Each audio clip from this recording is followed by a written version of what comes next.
This is Annie Andrews with The Arena, South Carolina's only progressive digital media company. And I'm here today with my friend, Fred Wellman.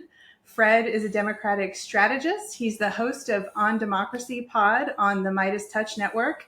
And I'm so thrilled that you're here with me today, Fred. Thanks for coming. I love it. It's been too long since we hung out anyways, Annie. So thanks for giving me the opportunity. That's right, it's long overdue. So, just a few things to talk about in US politics today. I would just love to Really? get your Something take. going on? I would just love to get your take on this moment in US politics and where we are, how you feel, how we got here. Just let us know what's going on in your head. I love it. I'm happy. My specialty is comms and communications and talking to people. And even when I was in the army, my specialty is one of my superpowers gone and feeling the wind, right? And I know, feeling the vibe, if you will. And if you, it's undeniable that since President Biden stepped out honorably and he endorsed Kamala Harris, the vice president has done just an incredible shift in our Democratic coalition in the entire race. I mean, the numbers speak for themselves. The highest fundraising for any presidential candidate in history, over $100 million in just 48 hours, which is incredible. That included 880,000 individual donors, 60% of which were first-time donors giving money to a presidential candidate. On top of that, they reported yesterday 30,000 volunteers, which was 10 times their normal daily count of volunteers for a presidential campaign. She wrapped up enough delegates to claim the nomination in just 36 hours. I mean, that is momentum, momentum and energy we haven't seen in a long time. And I think that's what's exciting. You see the things, the conference calls, 40,000 Black women, 44,000 Black men. I mean, that is undeniable energy in a coalition that needed it. And look, this is not to besmirch President Biden, not at all in any way, but every candidate brings a different sort of energy and momentum and talent to a race. And I think that Vice President Harris has been underrated and underestimated for a long time. And she's been in office 4 years. And I knew it too. I spoke to a friend of mine recently, and they're skeptical. They remember Kamala and her laugh. I'm like, okay, well, here's the thing. I've seen her speak. And I saw her appear at the Democratic National Committee fall meeting here in St. Louis. And I got to tell you, she is a terrific speaker. That energy is so, you can't not get the joy. You know what I'm saying? She loves what she does. She loves serving. That comes out in every word. Crowds just react. The passion, the enthusiasm, and standing ovations, laughing. I mean, she's very natural now, where she is. Very natural in her skin, very comfortable in her skin, and it makes for a good candidate. You know that. So I think we're in a great place. I wouldn't want to, as my friend Simon Rosenberg says all the time, I wouldn't want to be them.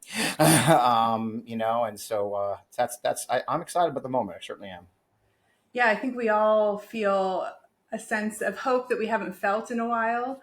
Yeah, The weeks since the debate have been brutal for those of us who do this for a living in some way, yeah, shape, or form. And I really felt like things could have unraveled at any moment. We got so close to the brink of our party just unraveling. And what we have yeah. seen since Biden so courageously stepped aside is the exact opposite of that. I keep describing it Yeah. to my non-political friends. This is best case scenario for what could have happened after the decision was made by Biden to step aside. Yeah, it was very, very good. And look, I was one of the guys urging him to stay. I think we actually disagreed. I was saying, and for me, I was a planner in the Army for 22 years. I was in the Army for 22 years, and one of my big roles was as an Army planner. I wrote plans. I had a great job where my job was what's called future operations, which is current operations is 24 hours, the next 24 hours. Plans is 96 hours and longer, right? So the Army being the Army created a bridge organization called Future Ops. So my job was to look at the battlefield today and say, okay, here's where we're going. Here's where the enemy say the guys over here are. By tomorrow they're going to be here. You know what I mean? They're going to be over here, or they're, and so I was sort of a little bit of a prognosticator plus just reality, right? And for me, from day one, I've said, look, we're in trouble. It's 120 days out or whatever it is from the campaign. We're so busy eating each other alive. We spent the entire RNC killing each other, tearing down our candidate. My point from the beginning was logistically, we're in a very tight place here, folks. We have to focus on the actual opponent, which is Donald J. Trump and Project 2025 and the MAGA coalition, and not each other. And so I was frustrated very vocally with the constant battering of this topic over and over and over. And again, the logistics got me. Will we be able to get on the ballot in time? If this goes through the convention, that leaves us 2 weeks till early voting starts in some places, and that's crazy. And so I was exercised, shall we say, if you follow me on Twitter, right? I'm known for my subtlety in social media. Um, and the best case scenario always was going to be, if that happened, it had to be quick when it happened, and it had to be a handoff to Vice President Harris, because in the end, anything else would have split our very fragile Democratic coalition as it exists already. We would have lost, absolutely lost our black partners, our black Democratic partners, and instead, Mr. Biden surprised us by doing the right thing right away and then endorsing his vice president. Okay, so pivoting a little bit to talk about what we're up against and why we're all so anxious about this election. So, Yeah. what's at stake? What is your assessment of Trump's pick of Vance as the VP? And talk to me about what your thoughts are on Project 2025. I have thoughts. Well, look, I think the interesting thing about Mrs. Harris getting selected is it's thrown their entire strategy right out the window. I mean, he picked Vance probably because the youth thing, probably because the tech oligarchs wanted it, but he picked a guy with I would almost say negative charisma. I mean, not just none, but negative. His Mountain Dew joke yesterday, I'm still giggling about. It's like, what is what? So it was a terrible pick. It doesn't add anything.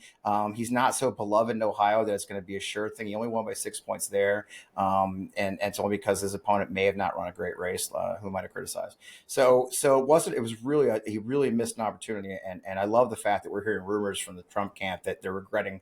There's buyer's remorse within a week, right?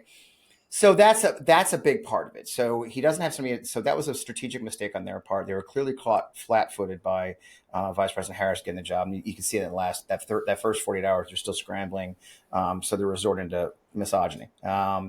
So that's the thing. But the stakes have not changed in any way, and the stakes didn't change during the RNC. The stakes didn't change when people were calling for Mr. Biden to step down. I believe the people who did that, the intention and their point was just that the stakes are so high, we can't afford to bet it on a gentleman who is clearly not as sharp as he was. That the stakes include, I live in St. Louis and I'm a Cardinals fan, right? And so last season was Adam Wainwright, our great pitcher, is his last season. And let's be honest, Adam's curveball wasn't great. Okay. And his record last season wasn't great, and that's fine. It's baseball. We got 6 other pitchers, right? But unfortunately, we only have one presidential candidate, and he's lost his curveball. His fastball is only hitting about 90, and so the fear. I think those who called for him to step down, I don't believe they're bad guys. I think they were probably in the same place I'm coming from, which is worried about our future. I mean, I'm the one who's being sued by Mike Flynn. I mean, we're there. There's a target list of people like us. So the stakes are very high. Project 2025 is exactly that. They're in trouble because Trump's desperately trying to distance himself from it. But the fact is, almost everyone involved had a place in his administration. Those who didn't are slated to have a place in his administration. So this is the roadmap for his administration, Project 2025, and there's no way if and or but about that. And it's got some horrible, scary stuff in it. Women will lose their rights to abortion nationwide. The middle class will be taxed more. They will be putting in Christian theocratic and Christian nationalist ideals into the public sphere in a way we've never seen in our history, and they'll be doing it on the backs of some very authoritarian ideas like launching the Insurrection Act and using federal troops to put down protests, essentially tossing away. And the thing we also have to remember, in the end, we can't ignore Project 2025 and Donald Trump without the perspective. Well, if the Supreme Court, 6 Supreme Court justices just walked down the highway and dismantled the guardrails, you're talking about a Donald Trump more unfettered than he was in 2020 because he has no restrictions. He's got immunity. He knows it, that he can break the law at will and get away with it. And let's look, Donald Trump has spent his entire life with one thing. There's people who go through life, their lawyer's their best friend, and the lawyer says, hey, you can't do that. They go, okay, I won't do that. Donald Trump's lawyers will say, here's what you can get away with. Mm-hmm. Here's the law. Here's how far you can drive over it. Well, the Supreme Court just took away that restriction. They say, look, you can get away with anything. I mean, as long as you don't care about the future, you can do whatever you want. And Donald Trump has proven himself time and time again. He doesn't care. So it's a very, very, I don't believe the stakes have ever been more dangerous for our country since 1860. And I don't say that lightly. I believe that. My friend Jess Piper just got doxxed or swatted Yep. in rural Missouri. So our opponents are taking this seriously. My fear on our side, the liberal side, progressive side, we always like try to dismiss these things or wave them off. They're not really going to do that. Like, no, they really are. So the stakes have never been higher. Yeah, what I hear you saying is Trump's first term was incredibly detrimental to this country, and his second Yeah. term, really the sky is the limit as far as how Right. bad it can and will get if we don't all Yep. get our shit together and elect Kamala Harris as president. I agree. Yeah, we agree. And put our distance aside. Put whatever got us here. As I've said several times, I know we have to go. The thing I keep saying is I don't care how we got here. Right. I just care where we're going. Right? None of it matters. It doesn't matter who's took what side or what. None of that matters. It's 105 days, I think, as of today. Let's put our differences aside and get to the fight that matters. And that fight is saving our country. I don't care. I don't care what else. Nothing else matters as much as that. And you know what? When we're done and we're celebrating our victory, we can yell at each other.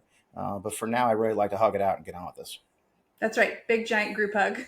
There you go. All right. Well, thank you so much for your time today, Fred, and for your insight and for all the work that you're doing. And I hope to have you back on at some point between now and the election. I can't wait. All right. Take care. Take it easy.